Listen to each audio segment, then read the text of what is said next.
우리 다 함께 사도신경하심으로 오늘 집회 시작하겠습니다. 전능하사 천지를 만드신 하나님 아버지를 내가 믿사오며 그 외아들 우리 주 예수 그리스도를 믿사오니 이는 성령으로 잉태하사 동정녀 마리아에게서 나시고 본디오 빌라도에게 고난을 받사 십자가에 못 박혀 죽으시고 장사한 지 사흘 만에 죽은 자 가운데서 다시 살아나시며 하늘에 오르사 전능하신 하나님 우편에 앉아 계시다가 저로서 산 자와 죽은 자를 심판하러 오시리라. 성령은 믿사오며 거룩한 공예와 성도가 서로 교통하는 것과 죄를 사여 주시는 것과 몸이 다시 사는 것과 영원히 사는 것을 믿사옵나이다. 아멘. 네, 반갑습니다. 네. 저는 이 다산에 살고 있어요. 그래서 의정부하고 이렇게 많이 멀지 않은데 의정부에 이렇게 좋은 교회가 있는 줄을 몰랐습니다. 오늘 이렇게 와서 보니까 화면으로 보는 것보다 훨씬 더 아름다운 교회고 또 이 교회 목사님과 여러 성도님들이 너무나 부러운 생각이 많이 듭니다. 앞으로도 계속해서 우리와 함께 힘을 합쳐서 우리 복음으로 하나가 될 수 있기를 간절히 소원합니다. 저는 지금 장로회 신학대학교에서 바울신학 가르치는 신학성경 가르치는 교수로 있는 김초롱입니다. 저는 이 장신대를 이제 MDB 과정을 1991년도에 졸업을 했습니다. 대학은 저는 서울대 사회학과 출신이고 81년도에 입학해서 소위 81학번 그러니까 586 세대에 저도 속한 그런 사람입니다. 저는 학교 다닐 때 이런 좌파 사상에 깊이 빠져서 이렇게 공부를 했었고 신학교 와서는 이제 좀 거리를 두고 있었습니다만은 제가 완전히 이 좌파 사상에서 벗어난 거는 미국에 유학 가서예요. 저는 1991년도에 이제 신학교 졸업하고 미국으로 가서 이제 공부를 시작했는데 제가 미국에서 총 공부한 시간은 16년입니다. 그래서 제가 그 사이에 석사학위 2개 하고 박사학위 하고 또 제가 LA에서 담임 목회도 한 3년 반 하고 또 플러신학교에서 공부했는데 학교에서 직원으로 풀타임 직원으로도 제가 좀 일을 하고 그래서 세월을 많이 보냈습니다. 제가 공부를 마치고 이제 2007년도에 장신대 교수로 부임하게 돼서 귀국했는데 이 16년 만에 고국에 돌아왔는데 제가 어떤 느낌이 드냐면은 외국에 온 듯한 느낌이 드는 거예요. 왜냐하면 91년도에 떠날 때 한국하고 2007년도에 제가 돌아왔을 때 한국은 전혀 다른 나라인 것 같더라고요. 무슨 말이냐면은 저희 집사람이 하루는 저녁에 저한테 와서 뭐라냐면은 여보 우리나라가 좀 이상해 그러는 거예요. 우리나라가 왜 이러지? 막 이래요. 왜 그랬더니 아니 사람들하고 만나서 이렇게 얘기를 해보면 그게 뭐 동네 사람이고 교수 부인이고 아니면 학교 학부형이건 사람들하고 얘기하다가 이제 사회 문제나 정치 문제 이런 게 좀 얘기가 나오면은 너무 생각이 달라서 대화가 안 될 정도다 그런 말을 하는 거예요. 하나같이 정부에 대해서 비판적이고 부정적인데 이야기를 가만히 들어보면은 왼쪽으로 많이들 가 있다는 거예요. 그러면서 걱정이 뭐냐면 이 나라에서 과연 우리 애들 키워도 되겠냐 이런 얘기를 하는 겁니다. 저도 사실 말은 안 했지만 그 사이에 그런 느낌을 좀 많이 받았거든요. 이 TV를 틀고 이제 뉴스를 들으면은 좀 이상해요, 뉴스가 다. 그러니까 마음속이 좀 답답하고, 왜 이런 식으로 얘기하지? 사람들이 왜 이런 식으로 사고하지? 그렇게 걱정이 되는데, 문제는 뭐 그렇다고 해서 제가 직장을 그만두고 다시 미국으로 갈 수도 없는 형편이니까, 세월이 지나면서 좀 걱정을 계속 했는데, 2012년도에 그 대통령 선거 있었죠. 그때 박근혜 대통령이 당선됐는데 저는 그때 개표하는 거를 정말 조마조마하게 봤어요. 야, 이 나라가 앞으로 어떻게 되겠냐. 이거 큰일 났다 걱정하는 상황이었기 때문에 야, 이거 박근혜 대통령 아슬아슬하게 된 거 보고 만세 불렀습니다. 제가 그날.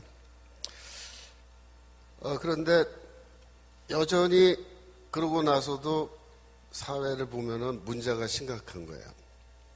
근데 제가 정말로 우리나라가 위기구나 하는 걸 깨닫게 된 거는 이제 2003년도에 그런 생각을 갖게 됐는데 2003년도에 어떤 사건이 있었냐면 하루는 이렇게 테레비를 이제 저녁에 와서 틀고 뉴스를 듣는데 뉴스에 이석기라고 알죠? 통진당 국회의원 이석기라는 사람이 중심이 돼서 저기 합정동에 있는 천주교 어떤 성당에서 RO 모임이라는 게 있었는데 이 RO가 뭐냐면 Revolutionary Organization 약자예요. 혁명가 조직의 약자입니다. 혁명가 조직. 혁명가 조직에 이제 모임이 있었다는 거예요. 근데 거기에 대해서 검찰이 수사를 해가지고 이제 수사 결과를 뉴스에서 발표를 하는 겁니다. 그래서 가만히 얘기를 들어봤더니 무슨 말이냐 하면 자칭 혁명가라고 하는 사람이 130명이 그날 같은 자리에 모여서 토론회를 하고 회의를 했다는 겁니다. 그러니까 토론과 회의의 주제가 뭐냐면은 남조선 해방의 혁명적 상황이 발생했을 때 이렇게 해요. 남조선에서 혁명적 상황이 발생했을 때 우리 RO 조직원들, 우리 혁명가들은 어떻게 행동해야 되느냐라는 주제를 놓고 이분들이 토론을 했는데 이분들이 다 얼굴을 다 맞대고 이런 식으로 공개적으로 얼굴과 얼굴을 맞대고 그 다음에 더 중요한 건 뭐냐면 실명으로 자기의 이름을 다 까발리고 이렇게 회의를 했다라는 겁니다. 저는 과거에 제가 학생운동이나 뭐 좌파운동 제가 이렇게 할 때 어떤 훈련을 받았냐면은 사람과 조직 활동을 할 때 사람과 사람을 만날 때 절대로 실명을 사용하지 않습니다. 다 가명을 쓰게 돼 있어요. 저도 그 당시에 쓰던 가명이 있어요. 그래서 자기 소개할 때 다 가명을 씁니다. 그 다음에 서로에게 개인적인 사안, 어디 사느냐, 형제가 어떻게 되느냐, 뭐 고향이 어디냐 이런 거는 절대 못 묻도록 그렇게 교육을 다 받습니다. 왜냐하면 상대방을 우리 같은 조직원인데 구체적으로 알면 나중에 제가 검거되거나 그 사람이 검거됐을 때 나에 대한 정보를 알고 있으면 나도 위험하기 때문에 서로 보안 유지라 그래요. 보안을 지키기 위해서 실명도 안 쓰고 가명 쓰고 서로 모여서 얘기할 때 소위 말해서 사업 얘기, 혁명에 대한 이 얘기만 하지 사업 얘기 외에 다른 얘기는 절대 안 합니다. 만약에 개인적으로 뭐 고향 어디냐 그렇게 물으면요 곧바로 너 왜 그거 왜 묻냐 바로 이제 고발 들어가면 자비판 해야 돼. 자비판. 그리고 2명, 3명까지는 괜찮아요. 내가 1대1로 만나거나 2대1로 만난 것까지는 괜찮은데 4명, 5명, 6명으로 모임이 커지면 위험하다고 얘기합니다. 그래서 절대로 여러 명이 모이지 않습니다. 철저하게 1대1, 그게 점조직이라는 거예요. 그래서 서로 만날 때도 위쪽에서 소개해서 만나지 아는 사람끼리 안 만나요. 그렇게 훈련을 받습니다. 심지어 도로를 걸어갈 때 버스가 이쪽에서 오잖아요. 그럼 내가 버스가 오는 쪽을 바라보고 걸어가도 안 된다라고 훈련을 받습니다. 왜냐하면 거기에 만약에 뭐 경찰이라든가 이런 사람이 타고 있는데 만약에 내 얼굴을 이렇게 알아가지고 내가 수배가 됐을 때 내 얼굴이 바로 보인다.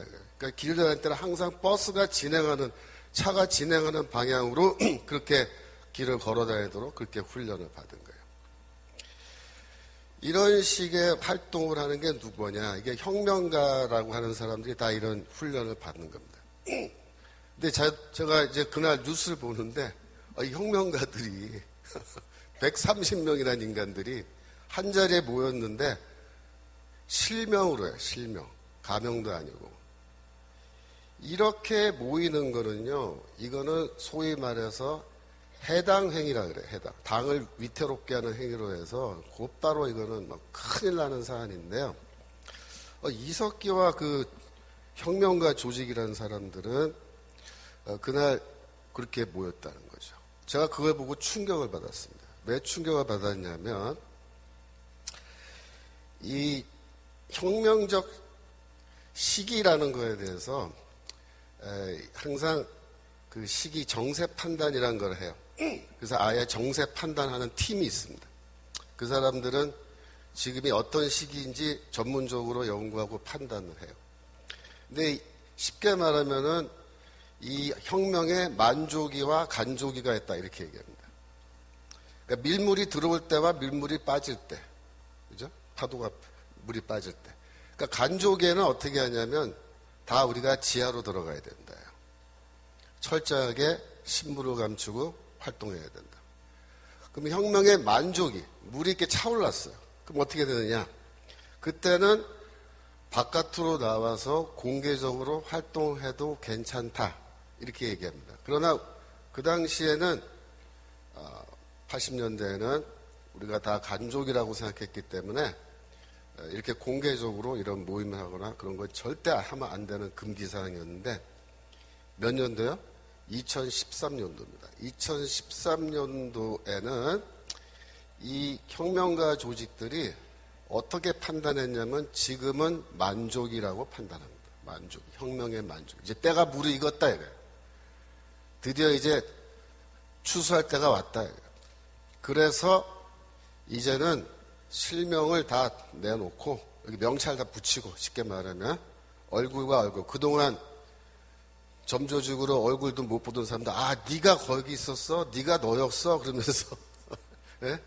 이렇게 서로 인사도 할 수 있을 정도로 그렇게 130명이 모여서 그날 어떤 얘기를 했냐면 이 혁명적 상황이 발생했을 때 즉 이제 북한이 우리나라를 쳐들어온다거나 여기서 무장 폭동이 일어난다거나 이렇게 할 때에 각각의 개인은 어떻게 활동을 어떤 일을 해야 될지를 그날 결정하고 구체적인 계획을 지시받는 겁니다. 그래서 그날 오고 갔던 이야기들 중에 보면은 압력밥솥을 사용해서 폭탄을 제조하는 방법에 대해서 얘기를 하고 사제 권총을 만들어서 권총 어떻게 만들어서 쓸 거니 그걸 서로 논의하고 그래서 혁명적 상황에서 우리 사회의 기관시설 중 어떠한 시설을 우리가 공격해서 그걸 파괴할 것인지 전신, 전화, 철도, 교통 그죠? 그 다음에 에너지 창고, 기름 들어있는 거 유리 보관소 이런 거 발전소 이걸 어떻게 공격할 것인지 임무 분담을 다 한 겁니다. 이석기가 그 자리에서 회의를 주관하면서 이제 때가 됐으니까 동지들 준비하시오. 이렇게 한 겁니다. 근데 그날 다행히 어떤 한 명의 사람이 거기 들어가서 모든 회의 내용을 녹음했습니다. 그래가지고 그걸 이제 검찰에 넘어가서 그게 증거 자료가 돼가지고 이 사람들이 박수 다 이제 수사를 받고 그래서 결국 어떻게 됐습니까? 2014년도에 이 통진당 자체가 해산되게 된 거죠.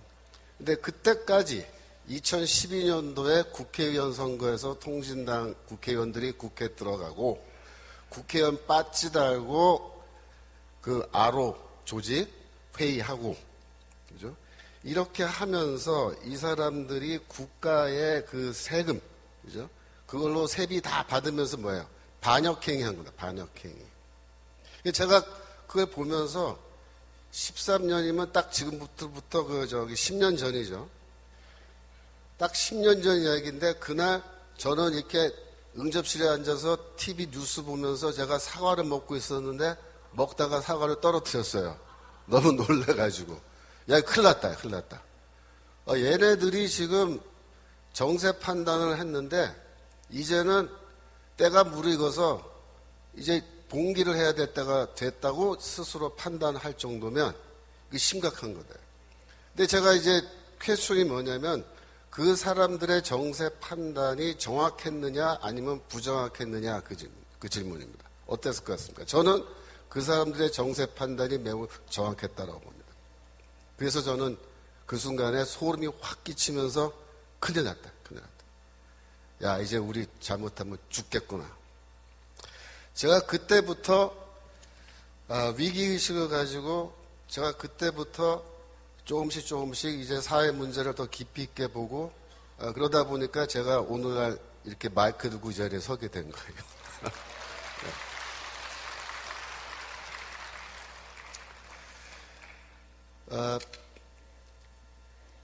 그 당시에 안철수 의원이 뭐 이런 말 했어요.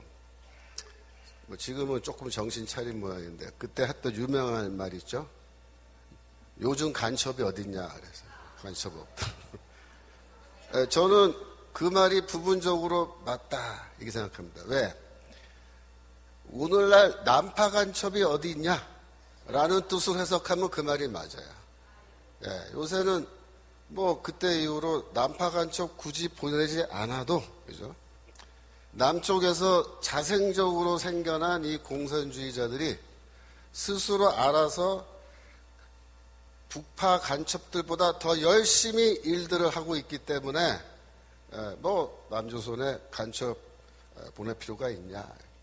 북조선의 그 북쪽의 공화국에 충성하는 사람들이 이렇게 국회의원 배지까지 달고 있는데 뭐 하려고 우리가 애써서 간첩을 보내야 되느냐라는 말로 해석하면 그 말이 정확한 거예요.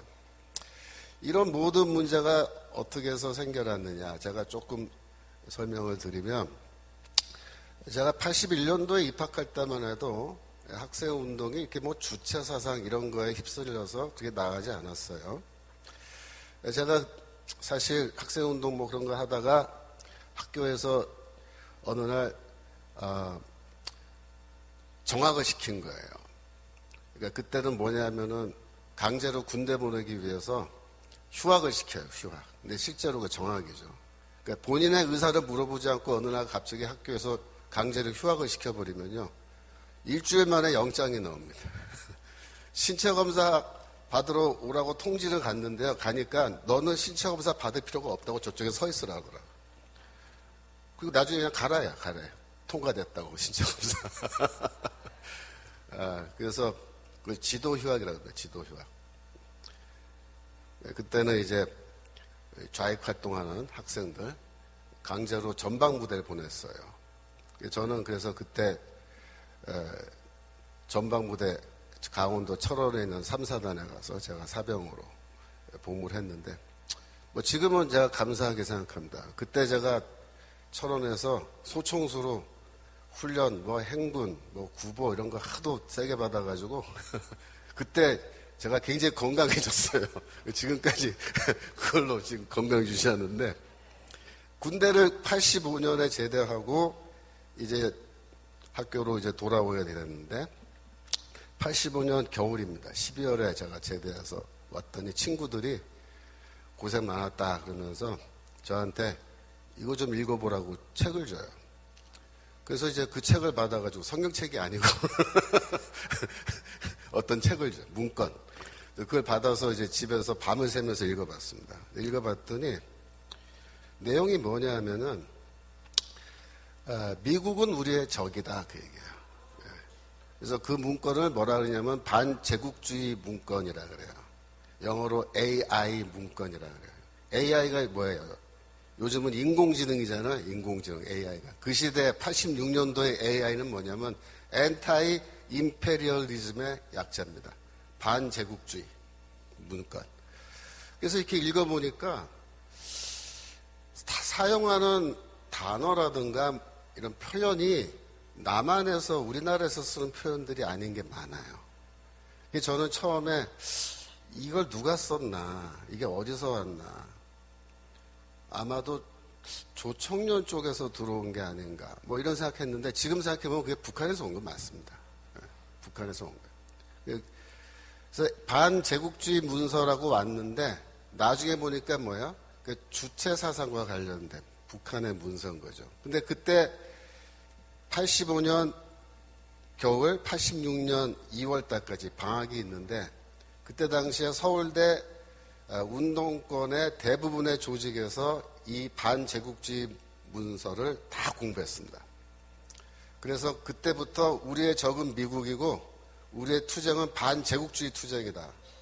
그렇게 이제 노선이 딱 잡힌 거예요. 그게 누구의 입장입니까? 그게 바로 북한의 입장이란 말이에요. 그게.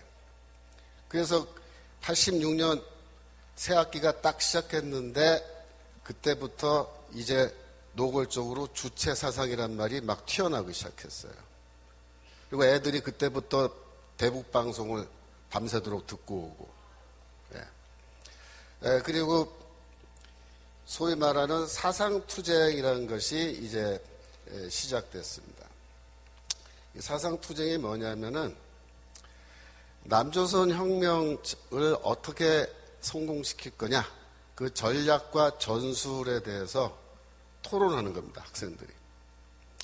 근데 기존의 운동권의 이 혁명 전술은 뭐냐면은 전국적으로 동시다발적으로 무장 폭동을 일으켜서 무장 투쟁을 한다는 거였어요. 그게 기본적인 전술이었습니다. 85년도까지. 근데 86년도가 딱 되니까 주사파들이 등장한 겁니다. 걔네들이 뭐라고 얘기하냐면 그거는 비현실적인 혁명 전술이다 이렇게 얘기하는 거예요. 왜 비현실적이냐 그랬더니 광주 사태를 봐라요. 광주 사태를. 광주 사태 때 시민들이 무기고 털어서 무장을 하고 무장 폭동 일으켜서 도시 자체를 다 점거했는데 정규군이 이렇게 반격을 해오고 그 다음에 미군이 항공모함 같은 뭐 그런 걸 보내고 이래가지고 만약에 혁명적 상황에서 미군이 개입하고 정규군과 이렇게 전투를 하게 되면 무장폭동을 해서 절대로 이길 수 없다 이 얘기입니다. 그래서 그건 비현실적인 혁명 전술이다 이렇게 비판을 하는 겁니다. 그래서 우리가 물었죠. 그러면 너희가 생각하는 현실적인 혁명 전술은 뭐냐? 근데 대답이 뭐라고 나오냐면 북조선에 있는 무력을 우리가 동원해야 된다 이렇게 얘기해요. 북조선에 있는 무력을 동원해야 된다. 왜 북조선에 저렇게 좋은 무력이 있는데 그거를 우리가 활용하지 않고 남한의 이 비무장 세력들이 뭐 어떻게 무기고 털어가지고 그 소총이나 하나씩 들고 말이야. 그래갖고 혁명 못 이긴다는 거예요. 북한에 있는 압도적 무력을 우리가 활용해야 된다. 그렇게 하기 위해서는 북조선 노동당과 긴밀히 협력하면서 우리가 혁명 사업을 진행해야 된다. 이렇게 이야기하는데 제가 이 이야기를 2017년도에 저기 외신 기자회견을 하면서 이 얘기를 한번 했어요. 광화문에서. 그때 집회하면서. 그랬더니 신문에 제 이야기가 막 나오고 그러니까 저희 교단에 이 전라도 쪽 노회가 있어요. 거기 노회가 3개가 있는데 제가 광주 사태를 폄하하는 발언을 했다고 저를 징계하라고 우리 총회에 노회 헌의안이 올라갔어요. 우리 학교로 막 전화가 오고 총장한테로 당장에 김초롱 교수 내쫓아라 그러면서 좌파들이 그런 짓들 해요. 제가 무슨 광주 사태를 폄하하는 말을 했습니까? 저는 광주 사태를 폄하한 게 아니고 광주 사태를 이 주사파 애들이 어떻게 어떤 관점에서 바라봤는지를 제가 정확하게 얘기한 거예요. 그랬더니 막 벌집 쑤셔놓은 것처럼 난리를 치면서 하여튼 제가 그때 그거 보면서 야, 진실을 말하면 죽이려고 드는구나 이것들이 이제. 여하튼 그래서 그 사상투쟁에서 누가 승리했겠습니까? 주사파가 승리한 겁니다. 왜냐하면 북조선에 있는 그 무력을 동원해야 된다고 얘기하는데 이쪽에서 반박할 말이 없는 거예요. 너희는 비현실적인 전술 갖고 무슨 혁명을 하겠다고 그러냐. 그래서 그것 때문에 학생운동 조직의 70% 이상이 86년도에 전부 다 주사파에게 넘어간 겁니다. 그래서 그때부터 주사파들이 이 실권을 잡고 전체 학생들, 단과대별로, 과별로 스터디 모임들 만들어가지고 이거 다 학습시켜가지고 이 조직원들 외에 대중교육까지 들어가지고 이 주체사상 이런 게 좌파 사상이 쫙 이제 학생들에게 유포된 겁니다. 원래 NLPD 이런 말 들어보셨죠? 이 PD 계열이 원래 다수파였는데 그때 소수파로 전락한 거예요. 그때 PD랑 엄청 싸웠어요. 이 주사파들. 근데 이 논쟁에서 지면서 어떻게 됐냐면 이쪽 PD 조직이 다 괴멸됐습니다. 이 주사파들이 얼마나 악랄한 놈들이냐면은 NLPD 다 사실 똑같은 놈들이잖아. 그 당시에. 그놈이 그놈인데 이놈들 다 공산주의자들인데 이 주사파들은 논쟁을 해서 조직을 장악하면은 괜찮은데 만약에 장악을 못 하잖아요. 그럼 어떻게 하냐면은 PD 쪽 조직 이름과 주소와 전화번호를 다 파악해가지고 그걸 경찰에다 넘겨버려요. 이런 짓 하는 놈들이에요. 주사파 놈들. 그러니까 주사파는 쉽게 말하면 좌익 운동 중에서 자기들 위해 다른 생각 갖고 있는 놈들을 적으로 봐요. 그래서 저놈들은 조직을 다 괴멸시켜야 된다 그래갖고 경찰에 아예 명단을 넘겨버려요. 저도 그때 당시에 사상투쟁하면서 이렇게 하다가 결국 우리가 이기긴 이겼는데 저놈들이 하여튼 우리 다 파악이 끝났기 때문에 우리도 할 수 없이 조직 다 해산하고 저도 집으로 돌아온 겁니다. 자, 그때 아주 이 주사파들에 대한 환멸, 인간이 아니다 이것들은.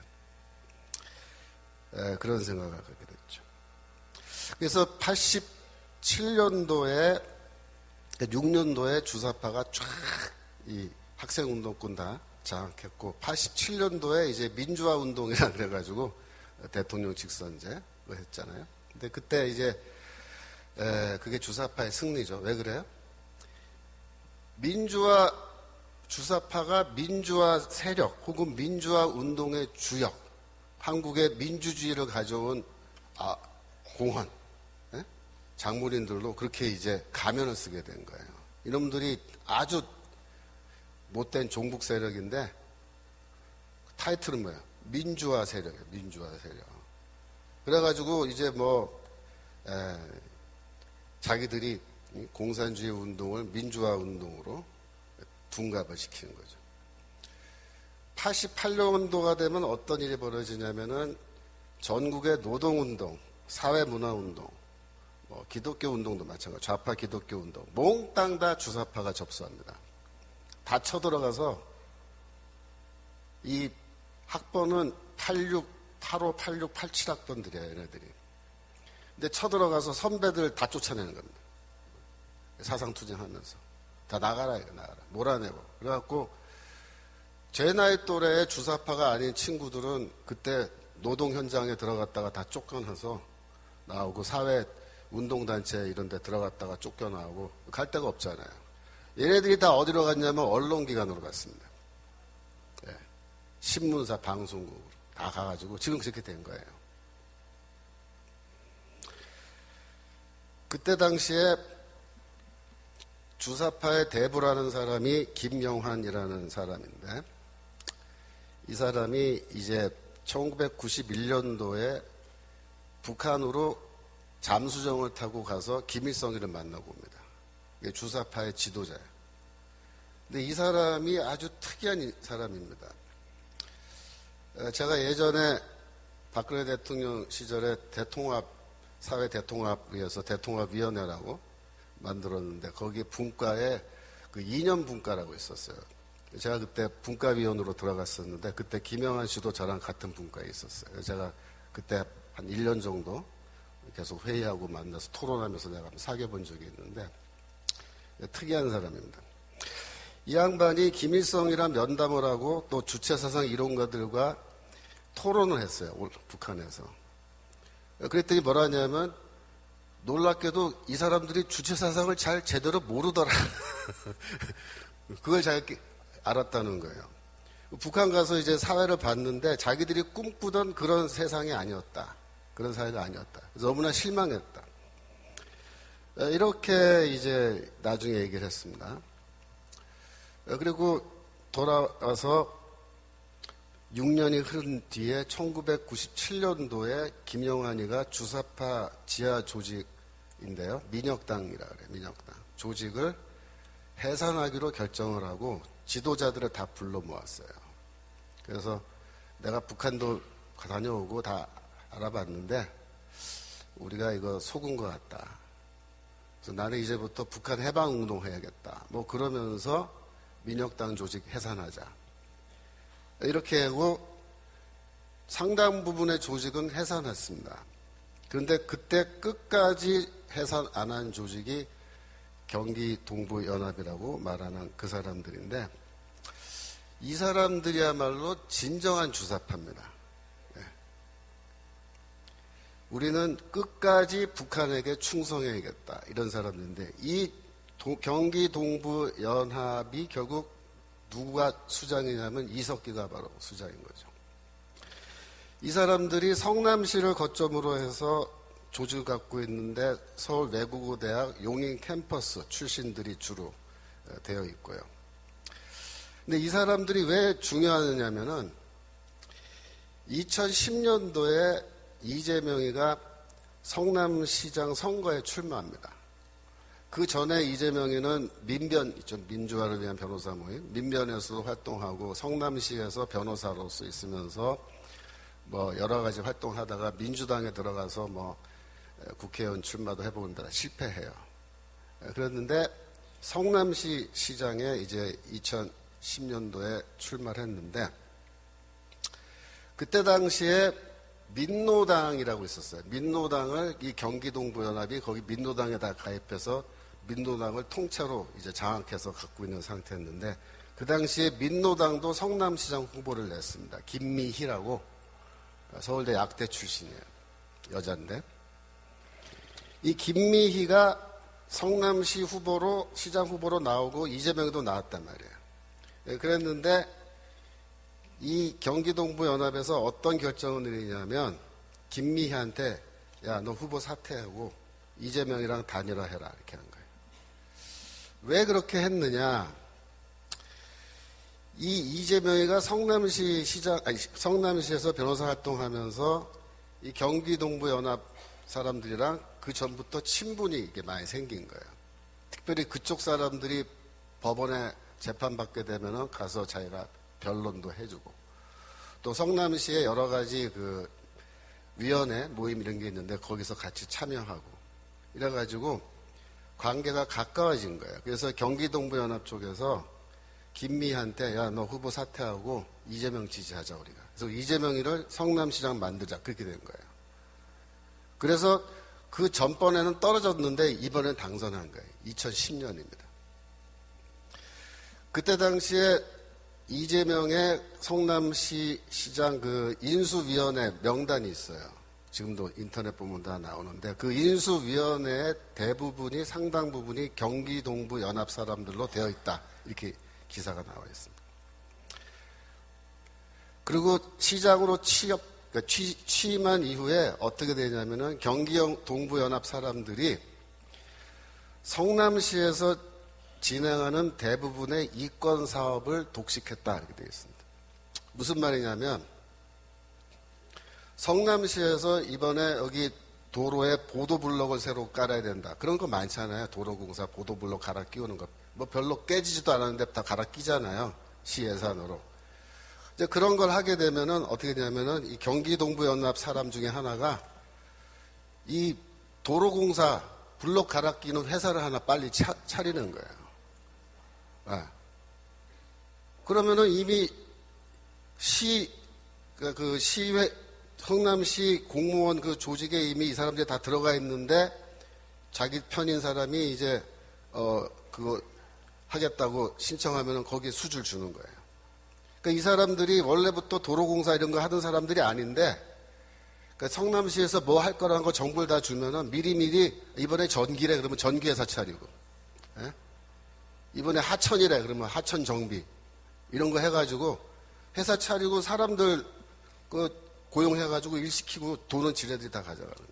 이런 식으로 해서 이권 사업에 다 개입해가지고 돈을 벌어가요, 얘네들이.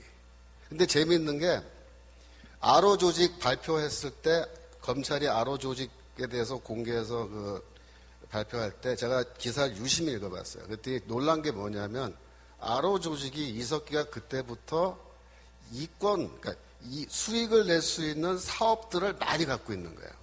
그러니까 얘네들이 똑똑한 거예요. 이 혁명사업 하려면 자금이 필요하고 생활비도 필요한데 이거를 벌어가면서 자금을 모아가면서 일을 하겠다. 이런 생각을 처음부터 갖고 있던 애들인데 얘네들이 이재명이를 딱 보고 이재명이를 성남시장 만들면 우리가 어떻게 해서 돈을 벌 수 있겠구나. 이게 딱 결론이 벌써 나온 거예요. 그래서 거기 다 들어가서 밀어주고 시장 만들어주고 서로 이제 공생관계잖아요. 그러니까 이재명이는 어떻게 해요? 밀어주죠. 이 사람들은 한편으로는 돈을 막 버는데 이게 한두 푼이 아닙니다. 그래서 그 맛을 본 거예요.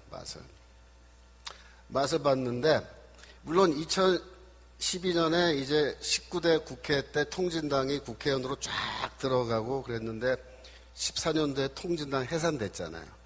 근데 우리는 그걸로 해서 통진당은 사라졌겠지 이렇게 생각했잖아요. 천만의 말씀입니다. 이 경기동부연합과 이재명 사이의 그 연대는요 더 견고해진 거예요. 그때부터 2018년도에 이재명이가 경기도 도지사에 출마해서 도지사에 당선됩니다. 그때 1등 공신이 누구 것 같아요? 경기동부연합이에요. 경기동부. 그래서 이재명이가 이번에 경기도 도지사를 하니까 여러분 생각을 해보세요. 성남시에서 해먹었던 게 경험과 노하우가 이제 축적됐잖아요. 근데 이게 경기도가 사이즈가 얼마나 큽니까? 성남시 사이즈랑 경기도 사이즈는 이거는 비교가 안 되잖아요. 그러니까 얘네들이 이번에는 경기도에서 해먹기 시작한 거예요. 많이 해먹었을 겁니다.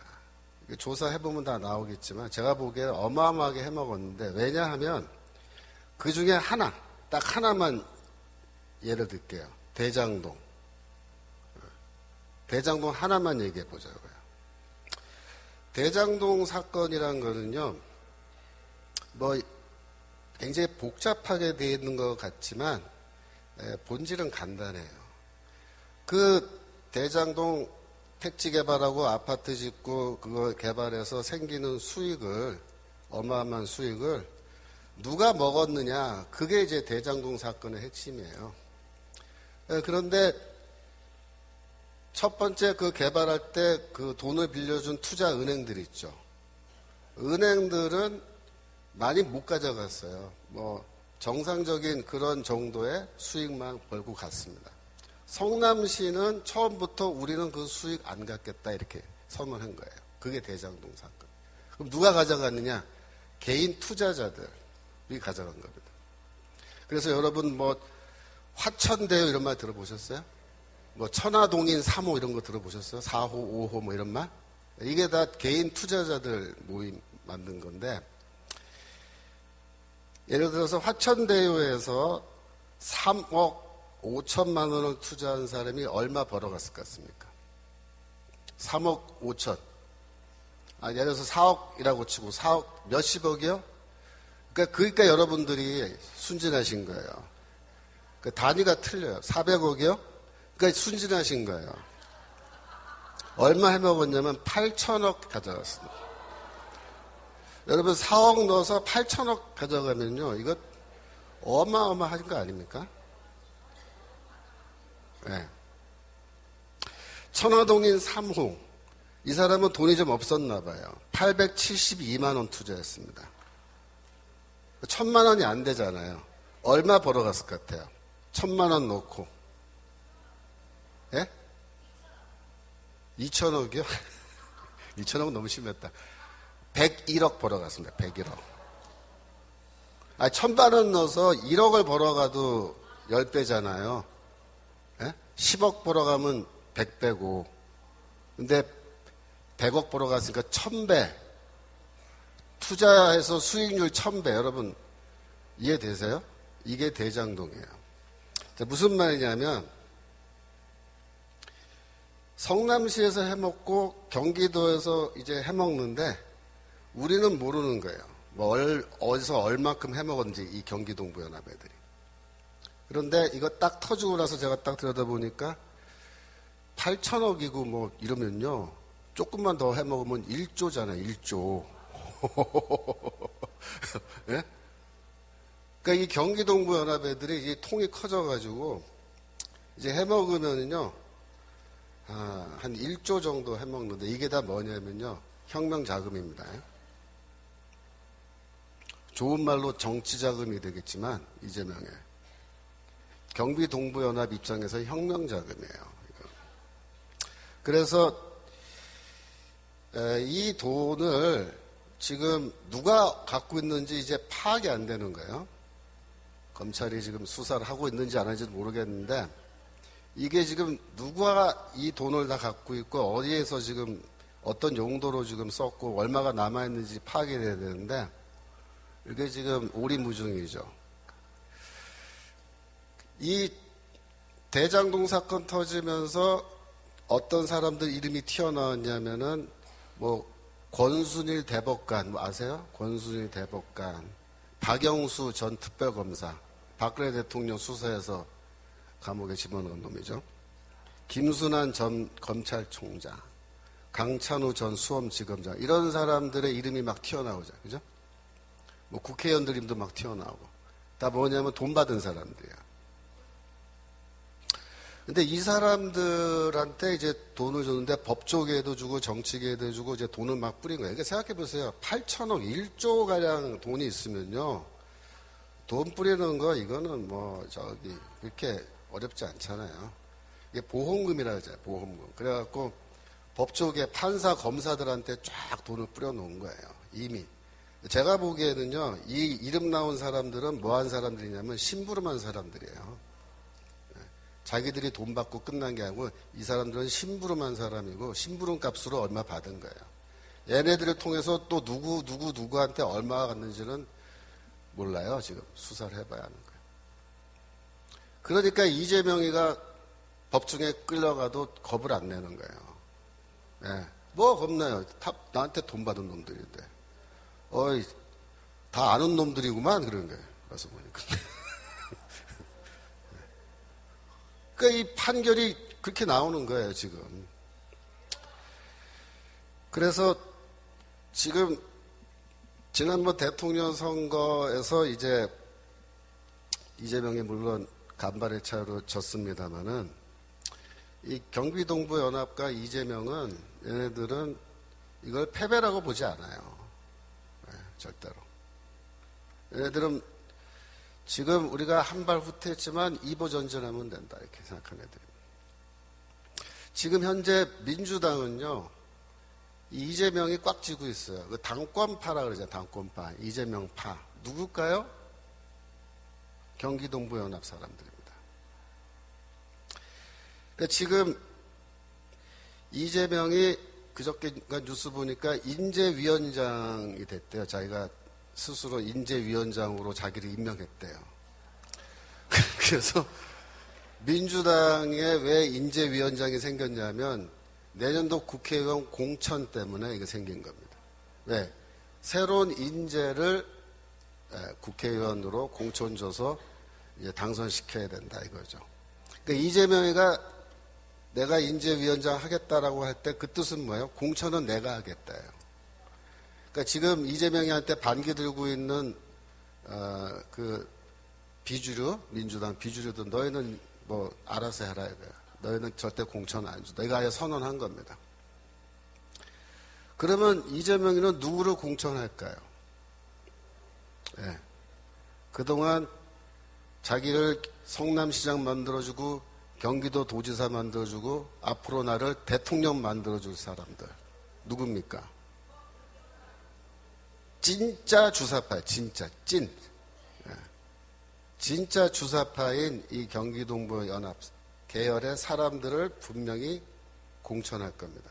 근데 문제는 뭐냐면 이 사람들이 예전부터 이 지하 조직으로 이렇게 다 엮여 있는 사람들이기 때문에 이제 공천을 누구 주는데 누가 누구인지 잘 몰라요, 우리가. 그래서 우리가 잘 모르는 어떤 사람이 이제 어느 지역에 공천받아서 나왔다 이거예요.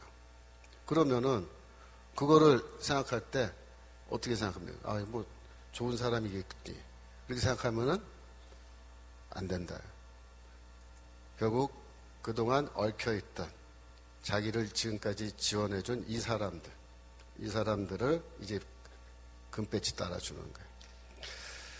그러면 주사파 중에서 지금까지 전향하지 않고 우리는 끝까지 북한에 충성을 다 해야겠다라고 끝까지 조직을 유지해온 이 사람들이 결국은 뭡니까? 민주당을 장악하는 겁니다. 그게 뭐냐면 내년도 총선이에요. 내년도 총선 때 민주당은 완전히 물갈이 될 겁니다. 지금은 뭐 이렇게 섞여 있지만 그때는 컬러가 단일하게 될 거예요. 겉으로 보기에는 이재명 파가 이제 당권파로 다 통일됐다라고 그렇게 말하지만 그 속내는 뭐예요? 진짜 주사파입니다, 얘네들이. 이건 뭐냐? 이석기의 부활입니다. 이석기의 부활. 이석기가 2014년도에 통진당 해산되고 감옥 갔잖아요. 몇 년 전에 석방됐죠. 나와서 지금 조용하죠. 아무것도 안 하고 놀고 있을까요? 아닙니다. 다 작전 계획 짜고 다 명령하고 이거 다 지금 조직이 활발하게 움직이고 있는데 얘네들이 어마어마한 돈까지 이제 정치 자금까지 다 확보했기 때문에 얘네들이 할 수 없는 일이 없어요. 네, 그게 지금 제일 심각한 문제입니다. 그래서 대통령 선거가 27년도에 예정되어 있는데 내년도에 민주당이 200석을 장악하고 이러면은 이제 윤석열 정부는 완전히 식물 정권 돼버린 거죠. 그러고 나서 이제 27년도에 가서 대통령 선거할 때 후보를 낼 텐데 뭐 이재명은 어차피 지금 이석기 아바타입니다. 그러니까 이재명이를 뭐 이렇게 해서 뭐 감옥에 집어넣어도 사실은요 큰 변화는 없어요. 왜냐하면은 이재명이 구속돼서 들어가면 또 다른 이석기의 아바타가 이제 등장하는 거예요. 그래서 얘네들이 이제 대통령 선거해서 만약에 그쪽 후보가 대통령으로 당선되면 제가 보기에는 그 순간 대한민국은 끝입니다. 그걸로 끝난 거예요. 생각해 보세요. 이석기가 대통령 된다고 생각해 보세요.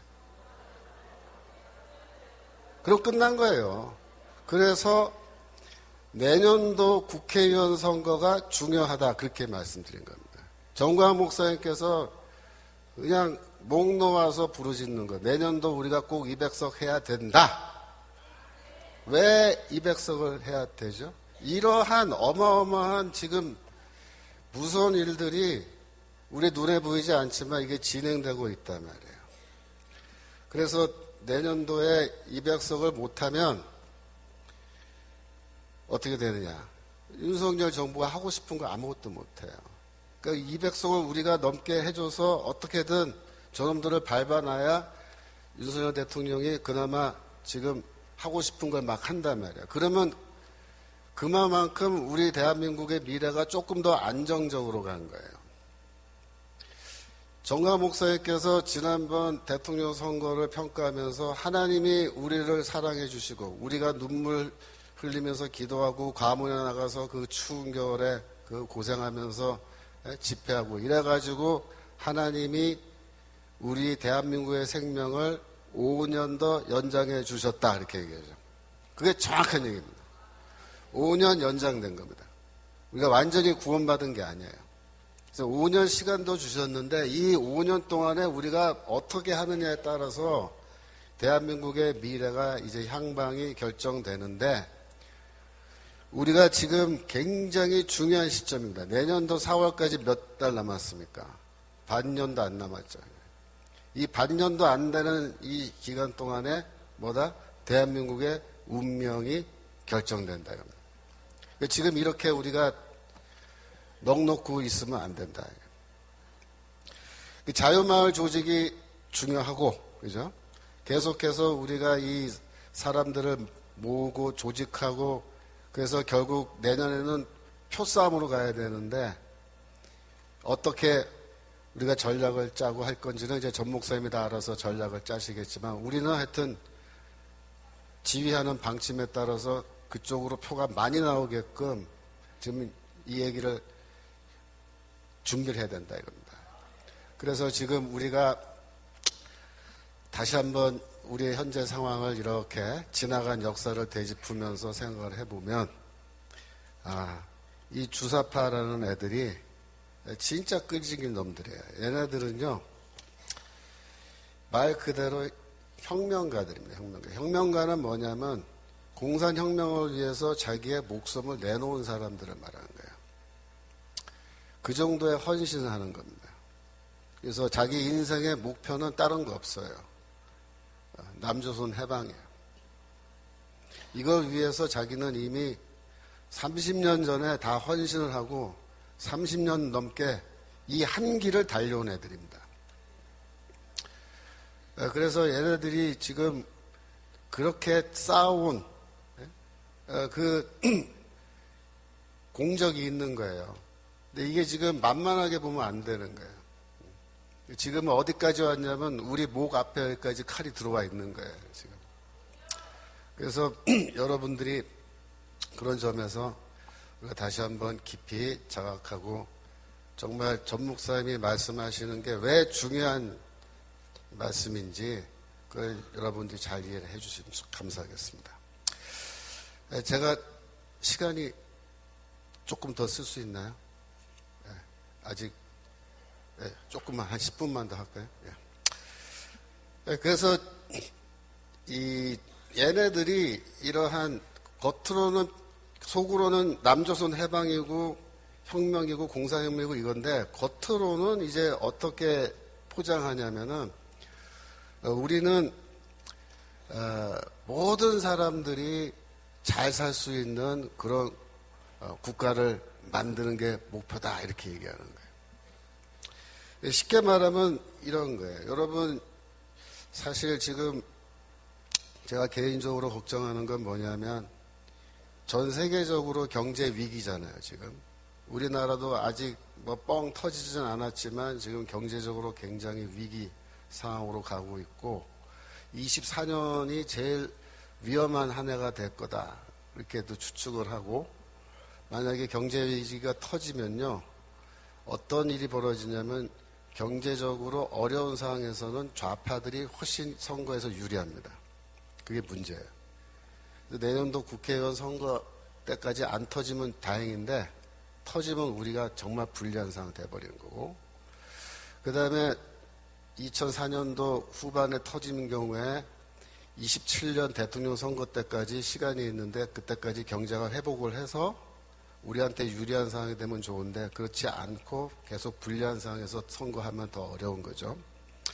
이러한 맥락에서 제일 잘 먹히는 주장이 뭐냐면 국가가 이 팍팍한 경제적 상황 속에서 모든 민생 문제를 우리가 다 해결해 주겠다라는 거예요.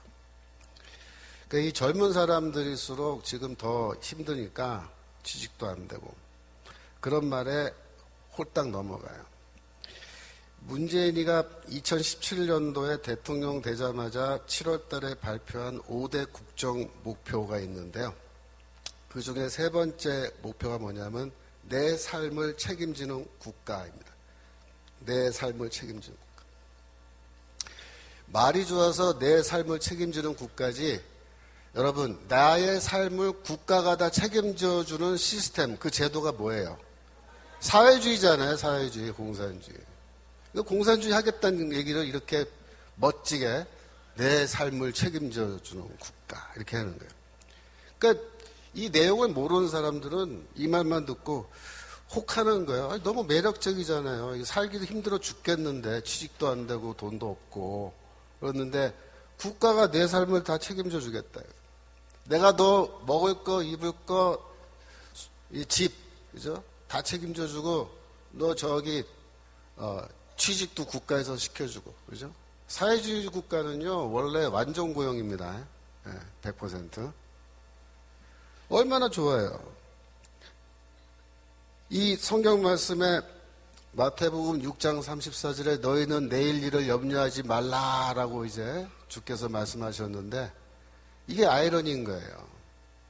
이 국가가 모든 걸 다 책임져 줄 테니까 너희는 염려하지 말고 편안하게 살아라. 내 말만 잘 들으면서 그렇게 얘기하는 건데 이러한 핑크빛 미래를 이렇게 청사진으로 보여주면요 다 거기에 속아 넘어가는 거예요.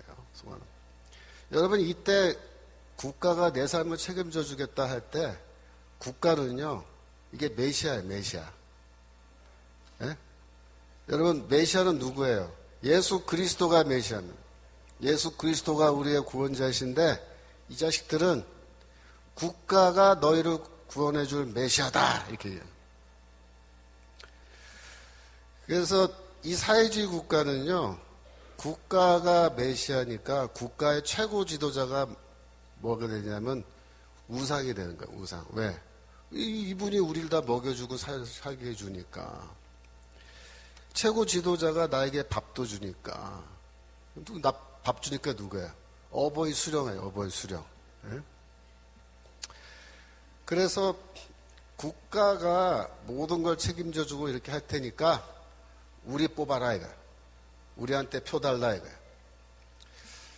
그런데 여러분 국가가요 모든 국민의 삶을 다 책임져주고 이렇게 하려면요 어떻게 해야 되냐면 세금 걷어서는 먹여 살리지 못해요. 세금으로. 생각해 보세요. 아니, 전 국민을 먹여 살려야 되는데 세금 갖고 되겠습니까? 그러니까 이걸 하려면 어떻게 되냐면 국가의 모든 생산시설을 국유화해야 되는 거예요. 그 공산사회는 다 국유화하잖아요. 그래서 공산주의 국가에는요 세금이 없어요.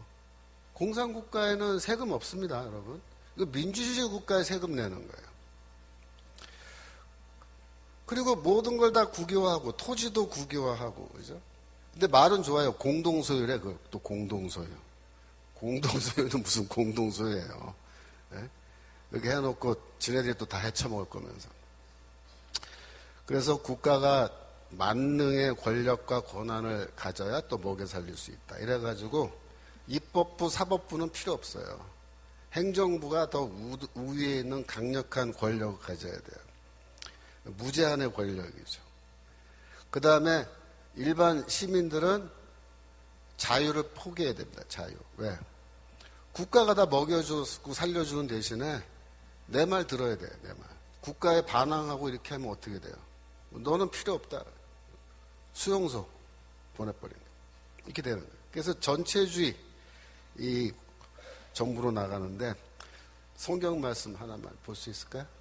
예, 누가복음 16장 13절. 원래 제가 성경 전문가인데 오늘은 이제 성경 한 구절밖에. 누가복음 16장 13절. 예. 지파인이 두 주일을 섬길 수 없나니 혹 이를 미워하고 저를 사랑하고 혹 이를 중히 여기고 저를 경히 여길 것입니다. 너희가 하나님과 재물을 겸하여 섬길 수 없느니라. 아멘. 너희가 하나님과 재물을 겸하여 섬길 수 없다. 이 이야기에서 재물을 헬라어로 읽으면 맘모나스라는 단어예요. 그 말에서 맘모니즘이라는 단어가 생긴 겁니다. 맘모니즘 뭐예요?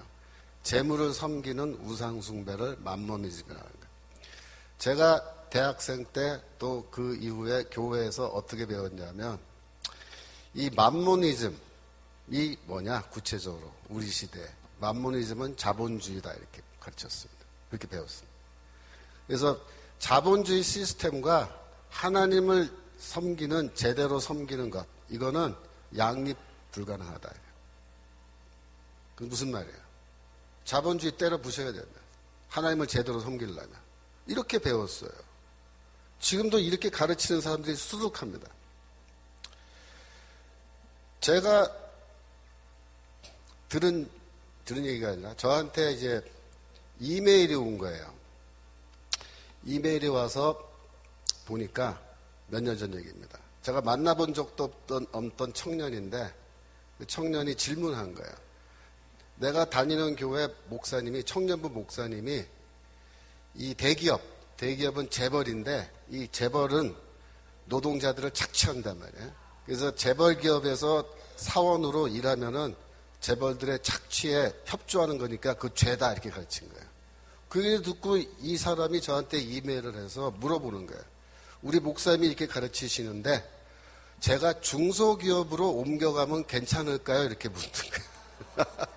그 제가 뭐라 그래서 야 중소기업은 착취 안 하냐 그러면 그 다음 질문이 그럼 자영업을 하면 제가 괜찮을까요? 죄를 안 짓고? 예?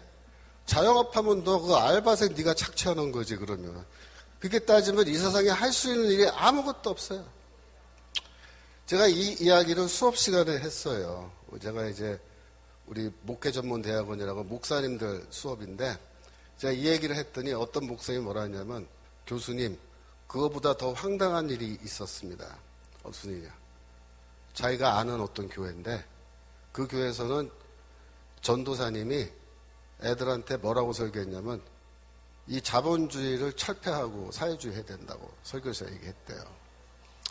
그래서 그것 때문에 교회가 난리가 나서 당회에서 이 전도사를 불러서 목사님이랑 너 왜 그렇게 가르쳤냐 라고 따졌다는 거예요. 혼내주려고. 그랬더니 이 전도사가 뭐라고 대답한 줄 알아요? 나 학교에서 배운 대로 가르쳤다 이렇게. 어쩌라고 이렇게. 그래서 처벌을 못했다는 거예요. 학교에서 그렇게 배웠으니까 그 문제 있으면 학교 가다 얘기해라. 왜 나한테 그러냐. 난 배운 대로 가르친 건데. 이렇게 지금 되고 있는 현실입니다. 그래서 이 배금주의, 맘모니즘은 자본주의다 생각했는데요. 여러분 솔직히 말해서 진짜 배금주의가 뭔지 알려드릴게요. 진짜 배금주의는 사회주의예요. 왜 사회주의냐면 사회주의는 뭐 하자는 거예요? 국가가 나한테 돈 주겠다는 거예요. 그죠? 내 생활비 주고, 그죠? 내 먹을 거 입을 거 다 돈으로 주고, 집도 사실은 돈이잖아요. 그래서 내 주머니에 꼬박꼬박 한 달에 얼마씩, 1년에 얼마씩 돈 준다는 거예요. 내가 일을 열심히 안 해도 돈 주는 거잖아요. 그거 얼마나 좋아요. 그죠?